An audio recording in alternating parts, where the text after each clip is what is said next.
You are falling. Not the kind of falling you've ever felt before. Not a stumble, not a dream. This is something else entirely, a pull so violent, so absolute that your body doesn't even register it as falling anymore. It registers it as being consumed. The clouds around you are moving faster than any storm on Earth has ever moved. The colors are wrong. Orange and rust and a kind of sickly cream, swirling in patterns too large for your mind to hold. You can't see the sun. You can't see stars. There is nothing above you but the layer of atmosphere you just tore through. And nothing below you but more atmosphere, thicker, hotter, heavier, stretching downward for tens of thousands of miles. Your instruments are already failing. Your hull is groaning. And somewhere beneath you, in the dark that no probe has ever survived long enough to reach, something is waiting. You are inside Jupiter, and you have maybe 2 minutes left. From the outside, it looks almost peaceful. Pull up any photograph taken by the Juno spacecraft as it looped around the planet, and what you see feels more like art than science. Bands of amber and cream curling into each other. Storm systems the size of continents arranged in patterns so precise they look intentional. There's something almost meditative about it. Beautiful even. The kind of image you'd hang on a wall. Ancient astronomers looked up at that pale, wandering light and named it after the king of the gods. And looking at it now, you understand why. It radiates a kind of authority, a stillness. From Earth, through a backyard telescope on a clear night, it's just a little jewel in the dark, quiet, distant, safe. But something is wrong. Everything you just saw, the colors, the swirling bands, the hypnotic patterns, none of it is what it appears to be. What looks like brushstrokes from a distance is, up close, a nightmare made of physics. Those soft-looking bands are jet streams, rivers of gas moving at speeds that would strip a passenger jet down to its frame in seconds. The boundary between one band and the next isn't a gentle gradient. It's a wall of wind shear, a collision zone between atmospheric rivers moving in opposite directions at hundreds of miles per hour. There is no surface. There is no ground to aim for, no place to land, no floor to this thing. Jupiter isn't a planet with an atmosphere. Jupiter is essentially all atmosphere, a machine made entirely of violence, wrapped in something that looks cruelly like a painting. And then there's the Great Red Spot. You've seen it before. Everyone has. That iconic rust-colored oval sitting in Jupiter's southern hemisphere like an eye, patient, ancient, staring.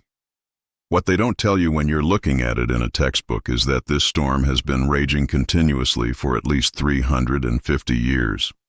Maybe longer. We don't know when it started because it was already there when we first pointed telescopes at the sky. The winds inside it rotate at over 400 miles per hour. The storm itself is so large that the entire Earth could fit inside it with room to spare. And it doesn't stop. It doesn't weaken. It doesn't move on. It just sits there, spinning, patient as a god, as if it's waiting for something. But here's the problem. Even the Great Red Spot isn't the most dangerous thing about Jupiter. It isn't even close. Because to understand what Jupiter really is, what it's capable of, you have to stop thinking, about it as a planet and start thinking about it as a pressure system.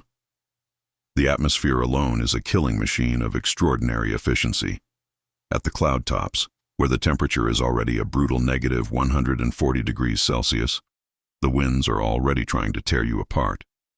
But as you descend, as you fall deeper, everything gets worse simultaneously. The temperature climbs, the pressure multiplies, the density of the atmosphere increases until you're no longer moving through gas. You're moving through something closer to liquid, and it is crushing you from every direction at once. The Galileo probe found this out in 1995. NASA built it specifically to enter Jupiter's atmosphere and survive as long as possible, transmitting data back in real time. It was one of the most sophisticated pieces of engineering humanity had ever produced. It hit Jupiter's atmosphere at over 106,000 miles per hour, decelerating so violently that its heat shield reached temperatures of 15,000 degrees. hotter than the surface of the sun. It survived that. It deployed its parachute. It descended. And for 58 minutes, it sent back data from inside the storm. Wind speeds, temperatures, pressure readings. Data that stunned every scientist watching. Then the pressure crushed it. The probe didn't explode. It didn't malfunction. It was simply compressed into nothing by an atmosphere that doesn't distinguish between alien technology and anything else. To Jupiter, the Galileo probe was indistinguishable from a dust particle. But it gets worse.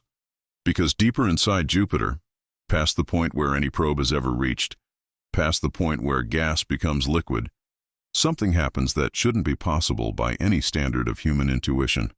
The hydrogen, under pressure so extreme it becomes incomprehensible, stops behaving like hydrogen. It becomes metallic.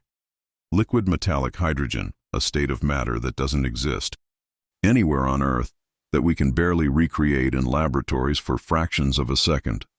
This metallic hydrogen conducts electricity. It flows. And as Jupiter rotates, this vast churning ocean of conductive metallic fluid generates a magnetic field 14 times more powerful than Earth's, extending outward into space for millions of miles in every direction. The magnetosphere of Jupiter is so large that if you could see it from Earth with your naked eye, it would appear bigger than the full moon in the sky.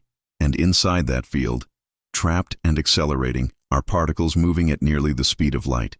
Radiation so intense that it doesn't just damage electronics, it would kill a human being in minutes, even inside a shielded spacecraft. And this is where things change, because everything we've talked about so far, the winds, the pressure, the storms, the radiation, all of that is Jupiter on a calm day, Jupiter in a stable mood. But Jupiter is not always stable. In 1994, astronomers watched something happen that fundamentally shifted how we understand our place in this solar system. Comet Shoemaker-Levy 9 had been captured by Jupiter's gravity and torn apart into 21 separate fragments. Then, over the course of 6 days, those fragments hit Jupiter one by one. The largest impact scar left on Jupiter's surface was bigger than Earth. The explosions released energy equivalent to hundreds of millions of nuclear weapons detonating. Simultaneously, the fireballs were visible from Earth. Astronomers who watched it described a feeling they hadn't expected. Not wonder, not scientific excitement, but something closer to dread. Because what they were watching was a preview. Jupiter, due to its enormous gravity, acts as a kind of cosmic shield for the inner solar system, pulling in asteroids and comets that might otherwise reach us. It has saved Earth from catastrophic impacts more times than we will ever be able to count. We exist in part because of Jupiter. Our entire civilization, every human who ever lived, every building ever constructed, every song ever written, exists in the shadow of this terrifying, beautiful, incomprehensible machine. But that's not even the worst part. The worst part is what we don't know. We have never seen Jupiter's core. We don't fully understand what's down there. Our best models suggest something impossibly dense at the center.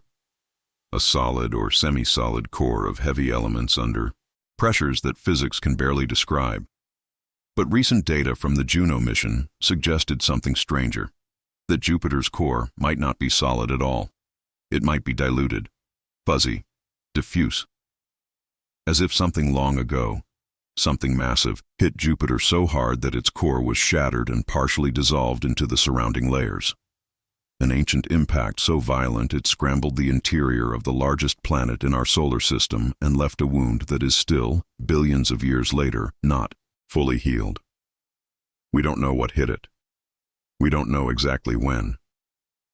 We just know that something did, and that whatever it was enormous enough to destabilize the heart of a planet 1,600 times the size of Earth. You are the descendant of creatures who looked up at Jupiter as a point of light and felt nothing but wonder. You live on a small, wet rock that Jupiter has been silently protecting for 4.5 billion years, its gravity bending the paths of things that would otherwise have killed everything on this planet long before you ever had the chance to exist. You owe your life to it. Every life that has ever been lived on this earth owes something to that swirling amber giant hanging in the dark, and it doesn't know you exist. It never did. Jupiter is not protecting you. It is not watching over you. It is simply a machine, the largest, most violent, most incomprehensible machine in this solar system, doing what physics demands of it, indifferent to everything, immune to everything, accountable to nothing. And somewhere in the dark above your head, right now, it is still spinning, still churning, still swallowing whatever gets close enough to fall in.